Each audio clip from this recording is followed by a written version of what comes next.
Swayam Prabha. Digital India. Educated India.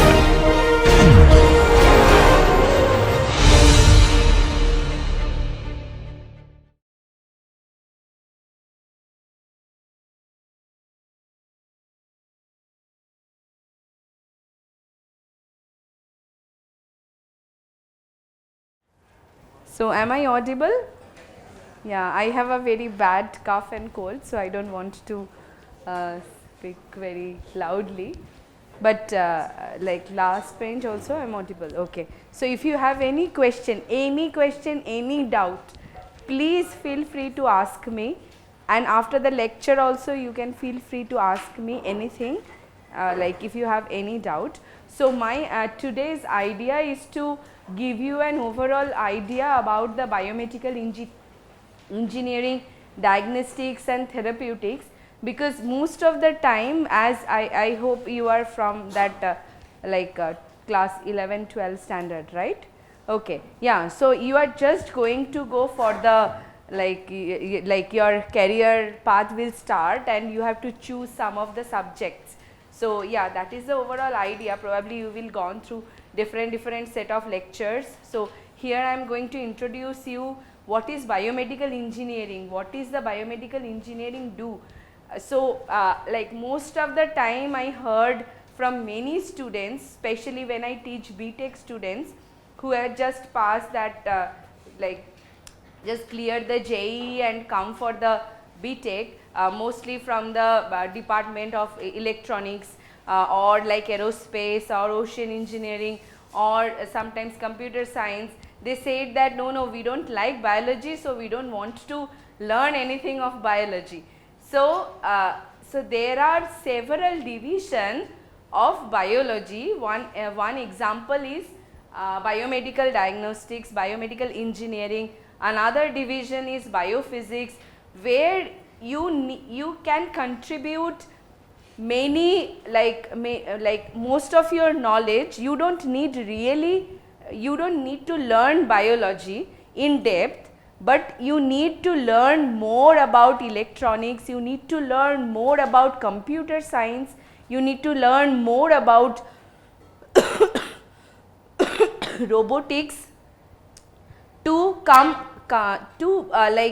up with the idea in a biomedical engineering. Okay. Similarly, in the field of biophysics, there are several very big communities working on the biophysics, and biophysics is nothing but the intermingles of biology and physics.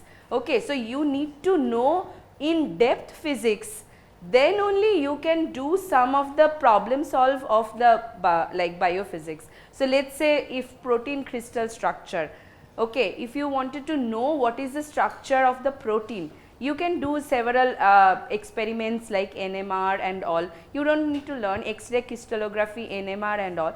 But when it comes for the prediction, you need to know very in-depth knowledge of a physics, then only you can actually kind of decipher that model.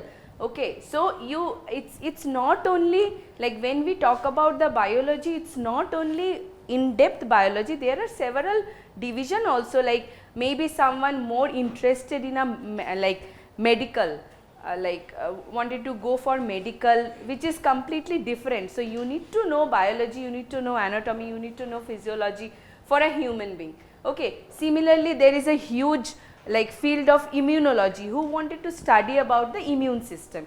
Similarly, there is several part like biomedical engineering, when we call about biotechnology, bioprocess engineering. So, these are the part where you can actually not only the biology, but along with the biology you need to learn many engineering things, so that you can come up with some solution. So, we are all learning just to do something good for the human being, for the society, for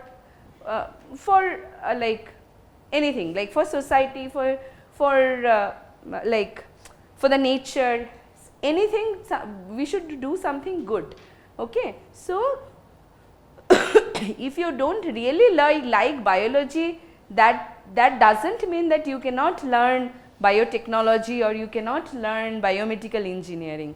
So, that is the overall idea. So, today I am going to introduce a little bit about what is biomedical diagnostics.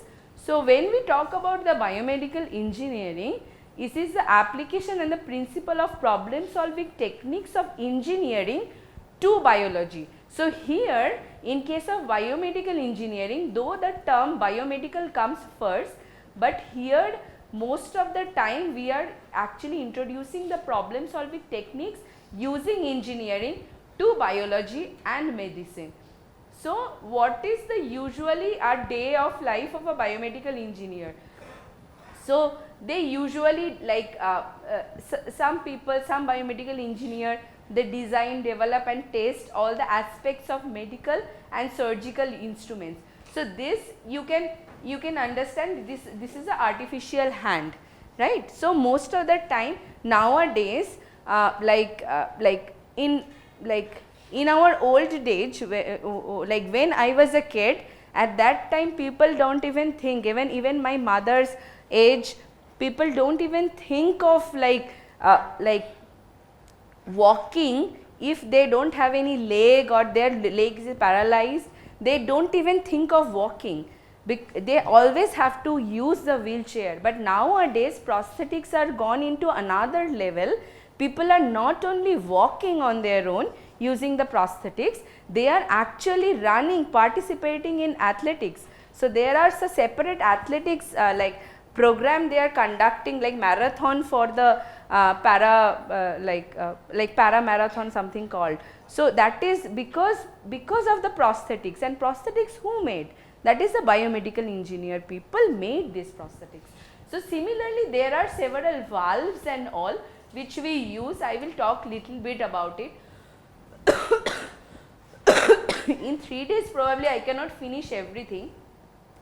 Similarly, demonstrate the operation equipment and a medical personnel. So, when we talk about the operation, when we talk about the diagnostics, it is not the doctor, but the biomedical engineer plays very important role. Similarly, like work with the cross functional teams, like to prepare the prototypes. Cross functional teams means like when people are come up with some biomedical device, it is not only the biologist, but along with the biologist, the electronics people, the like electronics and communication people, the mechanical engineering engineer, computer science engineer, all of them come together and try to solve the problem. So, just an example I am giving you, very quick example, you will realize. So, this is the prosthetics. This is made with either iron or some material which is very rigid and hard. So, material comes from the material engineer people or the mechanical engineering people. Okay. Computer science, what computer science will tell you? To control the hand, because your nerve is controlling actually your that prosthetics, that hands. So, how your nerve will control, how the nerve signal can be inferred to that hand. So, this will computer science people will do. Okay. Sorry. Sorry. So, then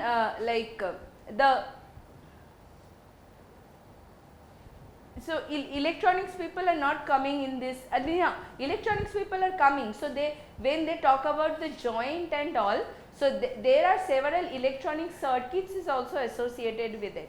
Okay. Not only in this hand, but sometimes some brain chip is also people prepare so that they can control the brain.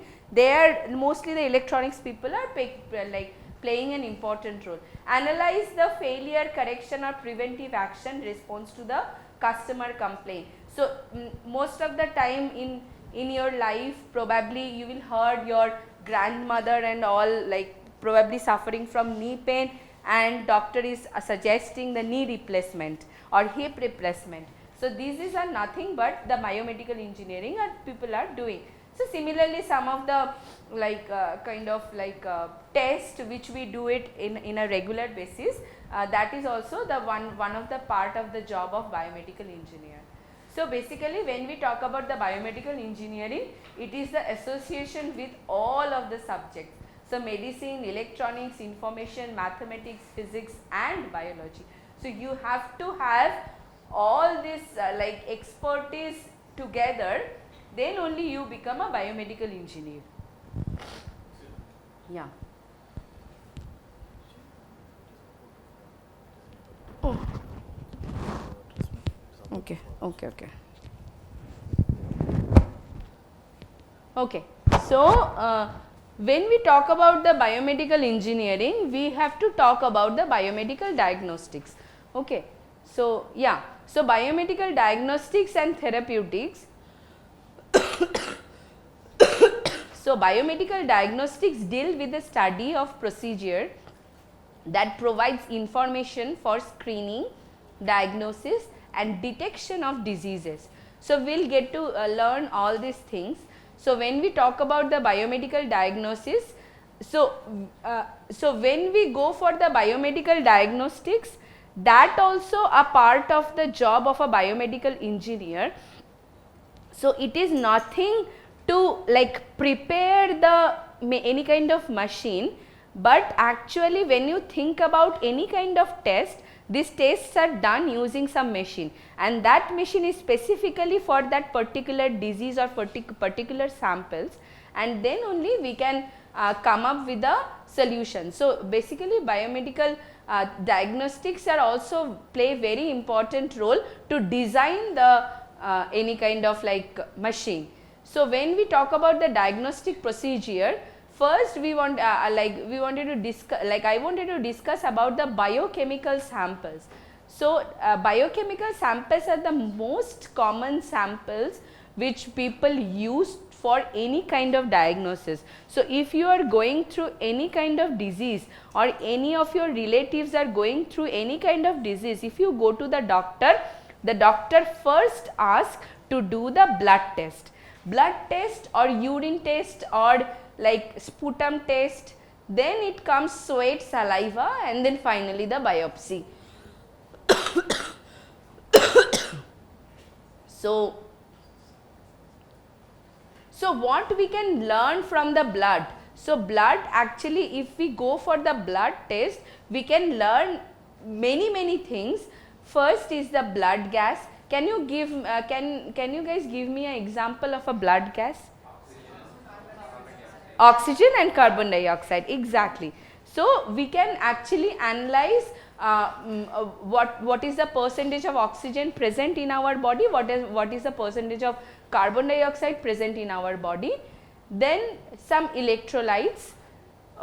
Can you give me example of electrolytes? Sodium, potassium, yes.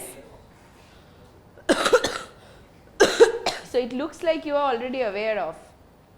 Metabolites. Huh? Glucose, yeah, glucose one of the metabolites, and protein, amino acids, yes, urea, fatty acids, yeah, exactly. Protein biomarkers. So when we talk about the protein biomarkers, we are talking about particular proteins which is like only expressed when the person is going through some critical diseases. So let's say just an example, if you have like if the person have a prostate cancer sorry, if the person has a prostate cancer, then the one particular protein which is called PSA, that particular protein level got increased.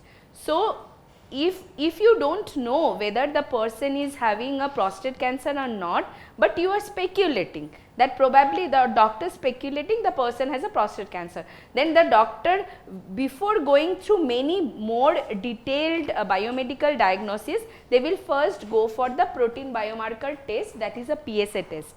So PSA test will tell if the PSA level is high, then the doctor will definitely like kind of 80% sure that this is a some kind of prostate cancer, and then they will just kind of go for a more detailed diagnosis. So similarly DNA marker, DNA, can you tell what is DNA? Deoxyribonucleic acid. And what is the structure, what it contains? What? Sorry, one by one. Double helical structure, very nice. And what it is contain? Nitrogen, phosphate, and yeah, and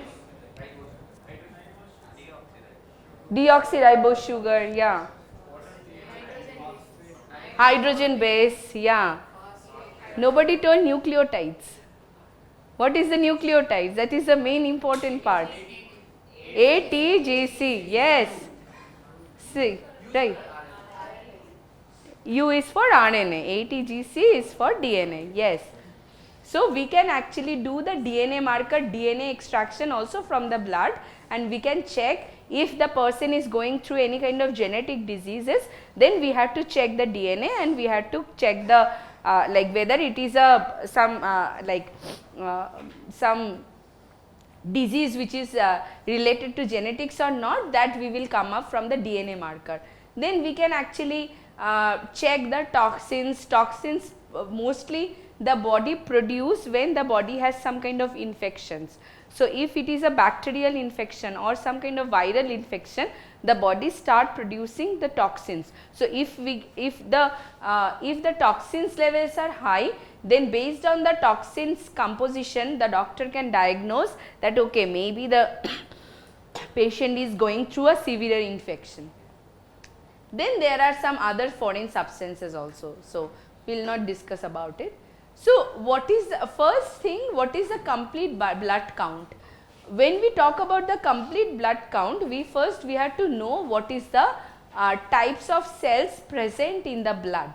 So, so I have already drawn, so before that I should have asked you, but I am hoping that you all know about this.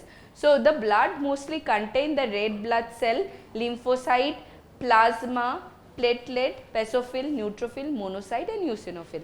And can anyone tell what is the difference between the plasma and like red blood cell or all these components? Yeah, plasma is the liquid and all this yeah, that is actually helping the cells to like all these cells to flow. So, when we talk about the blood, the liquid particle, the liquid portion called plasma and all the solid portion called all these cells. And can you tell among those which are the white blood cell? Lymphocyte. Very good, very good. So, yeah, so neutrophil, basophil, like monocytes, lymphocytes, eosinophil, yeah, those are the white blood cells. So, white blood cells, what is the purpose of the white blood cell? Immunity, yes. So, white blood cells are actually fighting against any kind of infection. If we are having any kind of infection, mostly the bacterial infection, then all these cells were fighting against these infections. Okay. So, what is the importance of the blood count? So, this is like red blood cells, it is not very much visible. So, so we can actually mostly like when we talk about the fibrinogen, so fibrinogen is actually like mostly expressed when we have some kind of infection or inflammation. So, when we talk about the fibrinogen detection, we can say that the person has some kind of infection, that is why the fibrinogen are actually increased. When we talk about the serum or plasma, then the serum or plasma contains several parts. One is that enzymes, proteins, electrolytes. So, we can measure all these parts. So, in case of like electrolytes, glucose, which are the very important parameters to know, to understand, because first of all, when you will realize when the person is actually going through severe exercise, or on the other hand if the person is going through severe diarrhea, Yes. Ma'am, in the slide there's one part just talking about under plasma. There's one part which is talking about enzymes and bun levels. Ma'am, what are bun levels? Oh, oh, bun is that creatinine and like all this yeah, mostly like creatinine, which we call that as the bun level. So like what shall I say? So when we talk about the bun levels, so that is mostly we are talking about the creatinine. Yeah. And what is creatinine? Okay, so creatinine is is also one of the metabolites which is present in our body, and creatinine if the creatinine level is high, mostly we are having some kind of like liver diseases.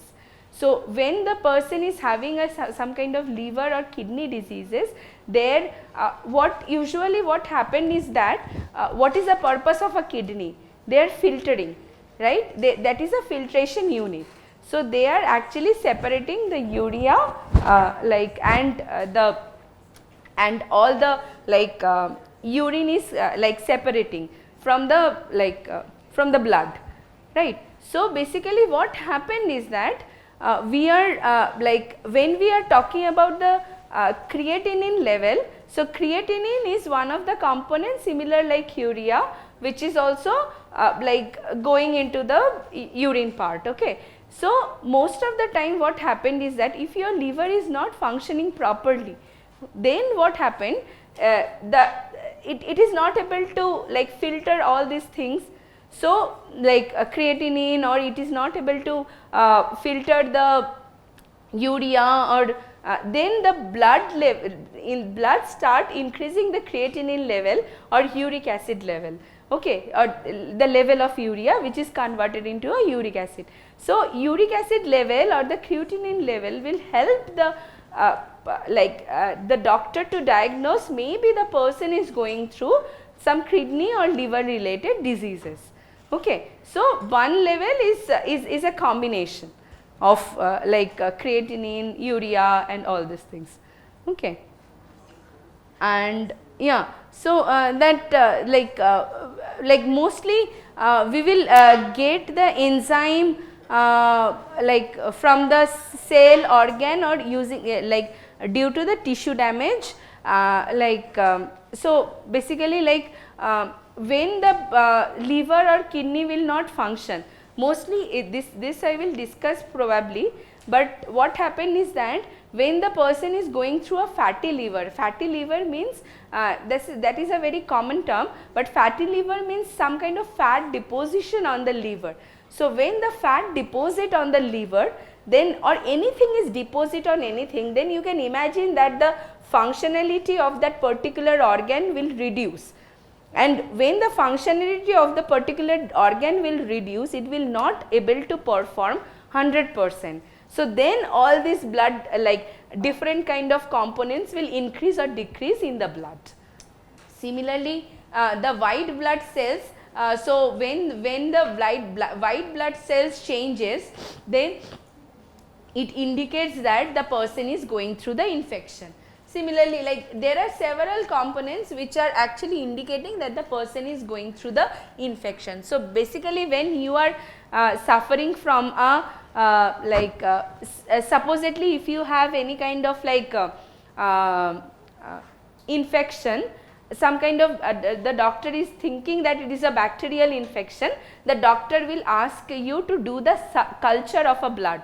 Culture of a blood means it is basically what they are doing is they are taking the blood, they are culturing on the agar plate, and they are screening that is there any kind of bacteria present or not.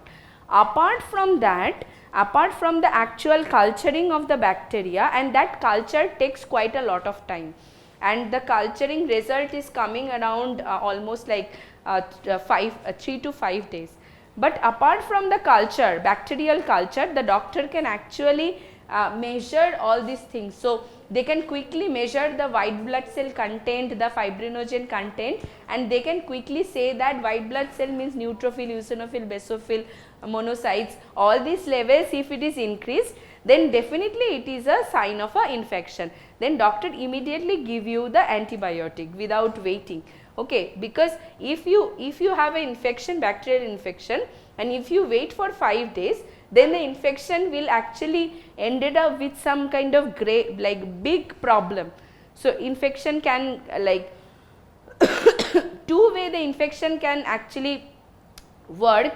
One is that the infection can infection can increase in such a level that it is uncontrollable, it start producing toxins, and then you have to ended up with the ICU, or else the body will fight. So if your immune system is very strong, then it will fight. So most of the time in our childhood, when we have suffering from cough and cold, our mom and dad never give antibiotic every time, until and unless they feel that it is very severe. So very severe means in 2-3 days also, because the body is fighting, the body is not able to cope up with the bacteria, then only the bacteria, or mostly the antibiotic works if the person is having some bacterial infection. If the body is not fight against those bacteria, then only our mom and dad used to give the antibiotic. But if you eat the antibiotic very frequently, then you will ended up with a antibiotic resistance. That's why also the doctor doesn't prescribe all the time antibiotic. But these are the some of the biomarker which will tell whether the body has some kind of infection or not.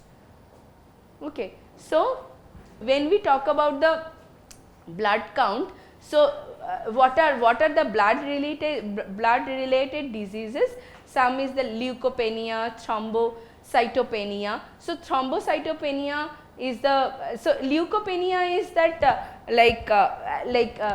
leukocyte related diseases.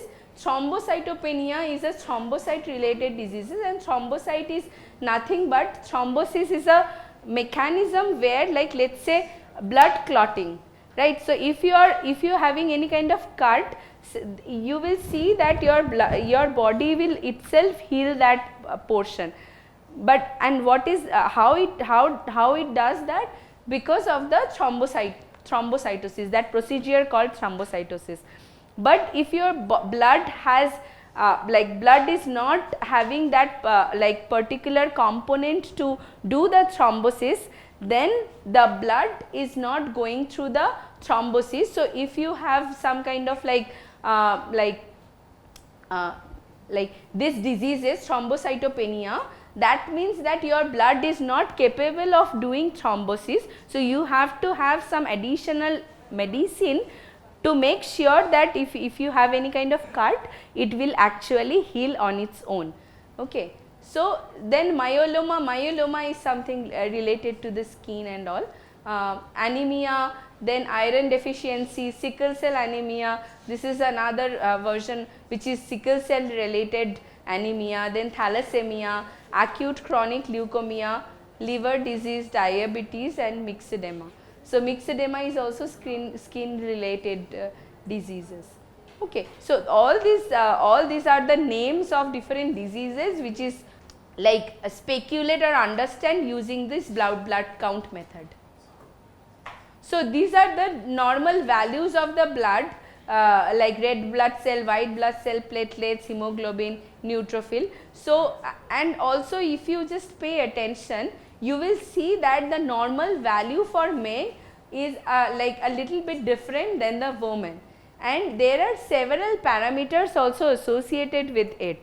So when we are comparing, we have to compare several parameters, not only the men versus women, also the age. So mostly the values are changing if the person is more than 60. So we have to compare about the for the age, we have to compare what is the sex, and we had to, or what is the gender, and we had to compare in a particular level of the particular cell. So if we are comparing the infant, we cannot compare the infant level with the adult level.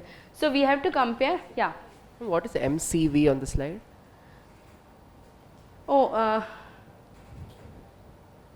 The last. Forget. Yeah, I got it. I forget this is what is this MCV.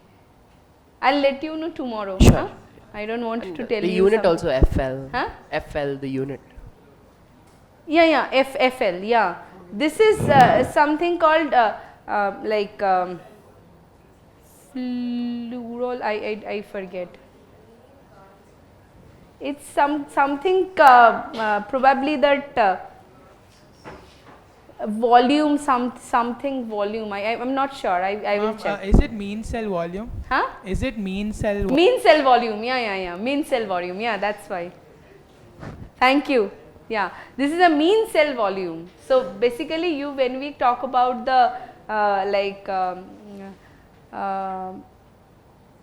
when we talk about the cell, so we have to know what is the volume, whether it is like increasing or decreasing. And I feel this is FL means the femtoliter. And this is like all the blood cells in general. Yeah, all the blood cells in general. Yeah. But I will like ensure tomorrow. Okay. So when we talk about the blood count measurement, so what we have to do is first we have to do the sampling. Sampling means we have to collect the sample through venipuncture or anticoagulant added to prevent the clotting. So if you ever give any blood, you will see that the clinician are actually collecting the blood in a tube which contains something. Okay, and what is the reason behind it? Why it is contain something? Why it is not only one tube? They are collecting the blood, because as I told that the thrombosis is nothing but the blood is clotting or coagulating on its own. So as soon as the blood is coming out of your body, the blood has a very high like tendency to clot, and once the blood clot, you cannot do the blood test. So you have to prevent the clotting, and what is actually preventing the clotting? That is the anticoagulant. So anticoagulant is already present in the tube, so that when the blood is mixed with the anticoagulant, the blood will not actually like coagulate or clot, sorry. Then there are several procedure. In several counting we can do the automated counting. So automated counting where the sample flowed through a narrow tubing or a laser, which most of the time it is called the flow cytometer. So in this cytometer we will say that what is the number of the that particular cell. So if we are talking about the white blood cell or red blood cell, or like white blood cell means like neutrophil, eosinophil, basophil, we can actually we can measure the number. Okay, so per volume what is the number of cells present. Also we can detect using the light detector and electrical impedance sensor, all these things we can detect many other components. So not only the blood, like let's say if we are talking about the like some particular enzyme which is extracted from the blood. So enzyme we have to do it something related to the some kind of enzymatic reaction, and enzymatic reaction can end up with some kind of color, and by using some kind of light we can say that this is the intensity of the color, and intensity of the color which tells us this is the reaction happened and this is the level of the reaction happened. Most of the time we use glucose for this kind of detector. And also this is a manual measurement using a hemocytometer. Hemocytometer is nothing but a it is something called some kind of like slide. So that slide in the middle portion has several divisions. So this is one portion, another portion, middle is another portion. So mostly it either it is a 5 chamber hemocytometer or 4 chamber hemocytometer. So if it is a 5 chamber hemocytometer or 4 chamber hemocytometer, so this one is looks like, so if we talk about only one chamber, so this first chamber has like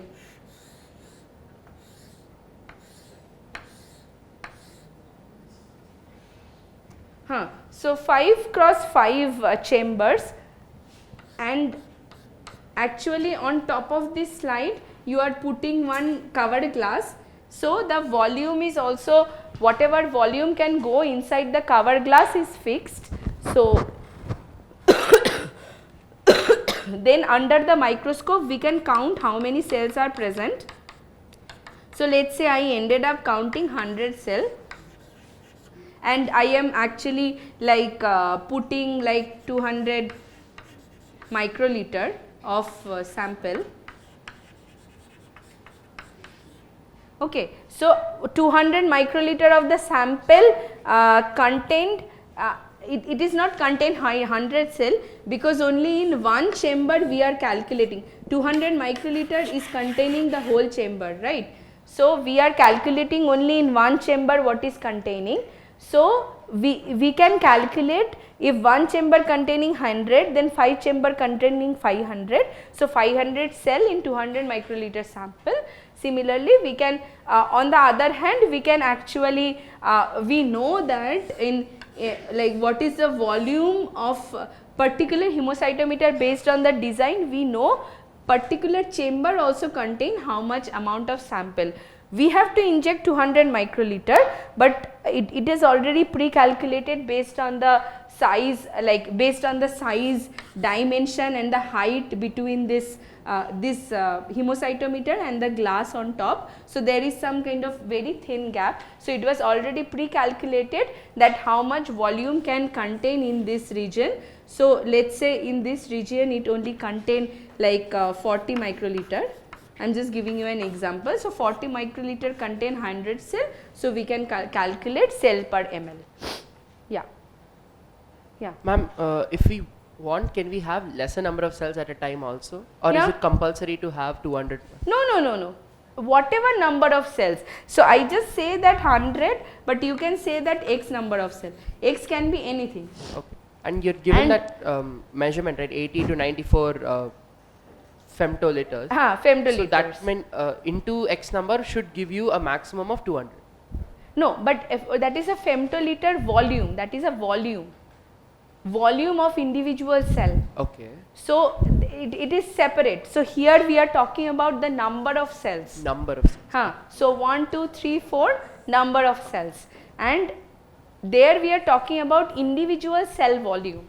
Okay. So if we have one cell, we know what is the size of the cell, length, breadth, height, and based on that we can calculate what is the volume. Okay. Okay. Yeah. Can you use this cytometer to find the values for different types of cells, or just Yeah. then how will you like separate the Yeah. So we are separating using the cell sorter. So if you just directly use the blood, it is impossible to say, because like most of the cell will be the red blood cell. Okay. When you talk about the in a normal blood cell blood count. So most of the cells are red blood cell, but very few will be the white blood cell.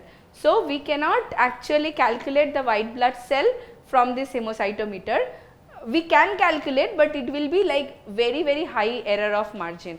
So we can actually use the cell sorter. Cell sorter nowadays the cell sorter is also coming along with the number. So if we use cell sorter, we really don't need to use the hemocytometer. But let's say in some in some village they don't have access of the cell sorter. Okay, then they have to do it manually, and this is the only way of doing it manually. There is another way also which most of the time that is called the laboratory techniques. So what is the way, so let's say this is the slide, and you are putting a drop of blood over here, okay, and you are actually and this is this slide is a normal glass slide, but having some scales, okay. So this and this, here you are putting a drop of blood and you are actually taking another, yeah, you are just doing the smear. So you are taking another like slide and you you did the smear. So smear means the blood is like kind of like is everywhere over here, which is a very thin layer. It is like with a very thin layer. Now under the microscope you can calculate what is the cell number, and also you can see individual cell whether is there any kind of abnormalities. So most of the time where the like mostly the village area or the like resource constrained area, people are using this hemocytometer or this kind of this kind of slide, because in this case you just need one simple microscope. You don't need any sophisticated microscope, you don't need any cell sorter, and you can give an like approximate idea, okay, what is the number. Yes. Ma'am, does sorter have a centrifuge, or what is the method? No, cell sorter is actually what, how does it work is that like let's say this is the injector, okay, and this is the laser is coming. This is a laser light, laser source, okay. So this is the injector. So it is injecting, and the injector is such a dimension, it can only inject one cell, okay. So let's say it is a red blood cell. Red blood cell, the intensity will be different as compared to white blood cell because of the shape, size and everything. So when the laser hit, this laser hit the cell, so it is actually light is coming and light is diffracting, right, and based on the diffraction of the light, it will tell the detector that this is a red blood cell. So it is going into, let's say, this channel because of the detector, and it is going in a fraction of second, very like less amount of second it is got detected. Then the next cell comes, let's say again it is a red blood cell, then the diffraction will be same right diffraction, then suddenly one white blood cell come, let's say one blood cell is here, then again the laser will hit, but the diffraction will be different, okay. Now probably the diffraction will be in this manner, okay. So then it will go to another chamber. So based on the diffraction of the light, it will tell you to collect white blood cell, sorry, it is a red blood cell like RBC, and it is a WBC. WBC also it's not true, like maybe like neutrophil, and then in one is eosinophil, like that. So you can actually and when it is actually these cells were going in a different chamber, automatically the detector will like counting the cell number also. So 1, 2, 3, 4. So finally it will give you this much number of red blood cell, this much number of white blood cell, like that, so on. So yeah. Ma'am, can centrifuge be used? Centrifuge is, see, centrifugation is a different process. Centrifugation mostly people do to collect the cells. So let's say when we are talking about any kind of enzyme, okay, an enzyme is mostly the intracellular enzyme. Intracellular enzyme means this cell are containing the enzyme or the plasma is containing the enzyme. So centrifuge is nothing but a separating a solid particle from the liquid particle, okay. So centrifugation is a process where you are actually collecting everything, okay, and this is actually going through a centrifugal force, this whole chamber is going through the centrifugal force, and because of the centrifugal force you are collecting the solid particle over here, and this will be the liquid particle. Now let us say you wanted to use only some plasma for your detection. You need only plasma, you do not need any kind of solid particle. Then you can do the centrifugation, you can collect the plasma, you can do any kind of test. If you wanted to calculate the enzyme and all, then you collect the solid particle over here, then you crash the cell using some kind of like homogenizer and all, then you are taking out the enzyme and then you can detect it for the different calculation. Okay, I can quickly go through it. Then blood gas, as you told that carbon dioxide, oxygen, apart from the carbon dioxide, oxygen, there are several like hydrogen, carbonic acid, partial pressure of carbon dioxide we can calculate, partial pressure of oxygen we can calculate. So, similarly, and how will we calculate? This is a very common instrument, you will see that is called the pulse oximeter, and that is how does it work? So, it is worked based on the LEDs which has a 660 nanometer and 940 nanometer its emission, and so basically like if the blood has a hemoglobin which mostly absorbs the IR, and if the deoxygenated hemoglobin or the blood does not have a very less hemoglobin or does not have a hemoglobin, then it is absorb more light. So, based on the diffraction we can say that the blood, what is the composition of the blood oxygen, and it will gives us a fair amount of idea what is the oxygen content of the blood.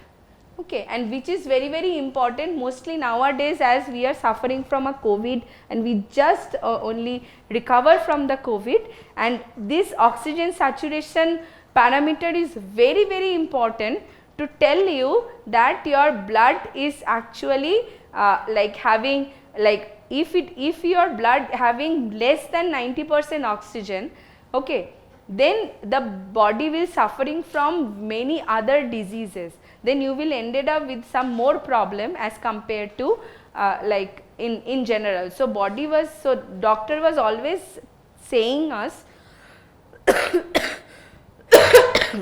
to monitor the oxygen the oxygen concentration of the blood, so that like if it is going a little bit lower, then we have to give the external oxygen support.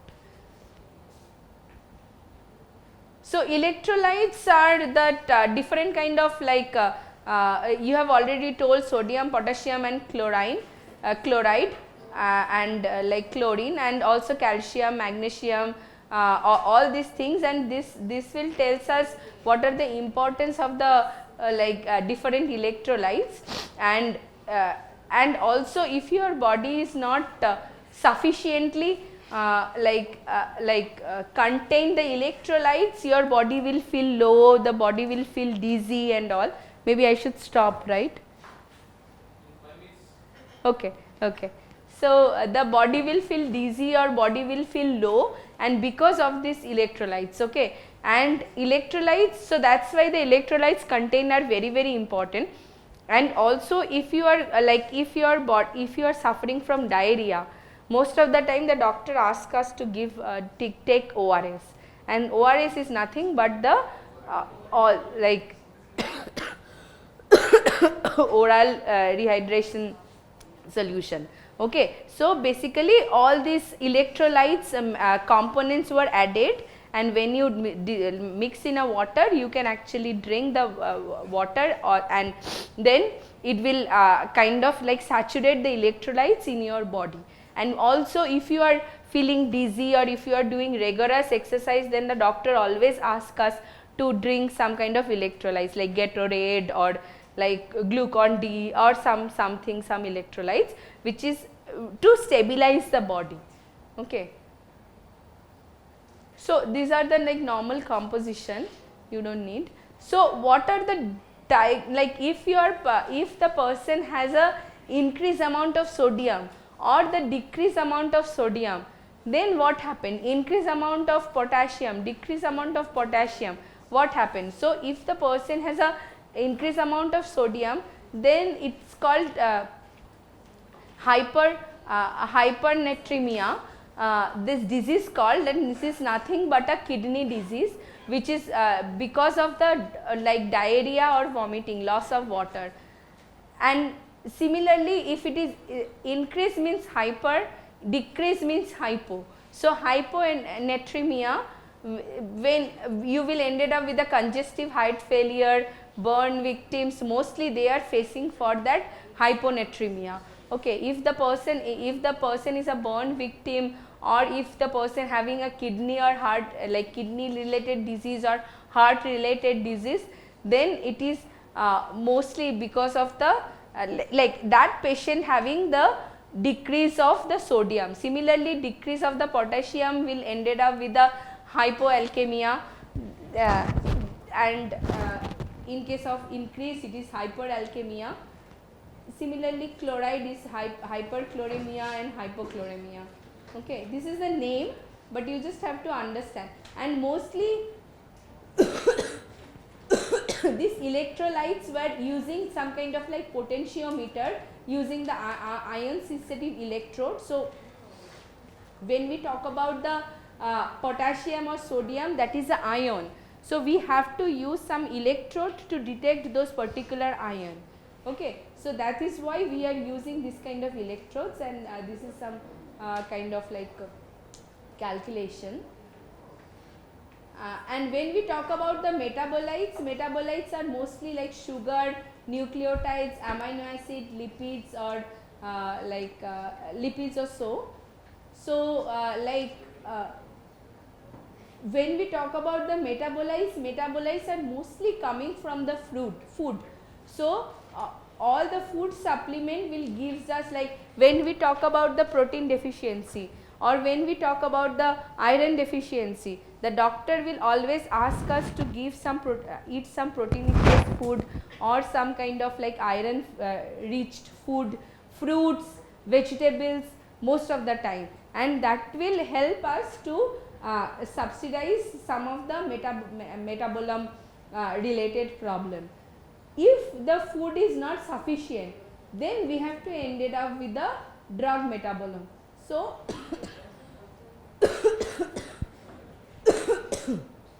we have to end it up with some kind of like drugs and all, and most of the time what are the parameters which hamper this our metabolomics? Mostly again the food. If the food is not proper, then our metabolites are not proper. If we are ended up taking too much of drug, our metabolisms will not be proper. If the pollution, so mostly you will see that the person who is staying in the village and all are way more healthier. They are so much of active at the age of 70, 80, but mostly in a like country or in this kind of like very big city or very populated places, then you will see that the persons are suffering from many diseases, and that is nothing but the lifestyle disease, the acquired disease, the pollution related diseases. So, these are all of our lifestyles are kind of like we are actually contributing in many of these metabolism related diseases. So, these are the list of the metabolisms. What are the and most of the time this, when we talk about the measurement of the metabolism like metabolites, we can we are ended up with some techniques which is called chromatography techniques. So, chromatography techniques is nothing but I can briefly explain, probably you will learn probably in your future. So, chromatographic techniques are several kind of chromatographic techniques are available. So, one of the chromatographic techniques is called ion exchange chromatographic technique. So, chromatographic techniques are always having some kind of like column. So, basically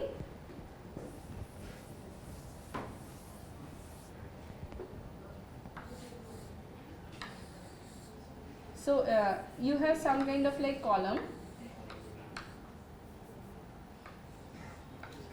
Okay, and that column has several beads. That is called the packed, kind of like some like it is fully packed. Okay, and then let's say your protein of interest. So this is your protein of interest which is coming. Okay, if it is I don't know.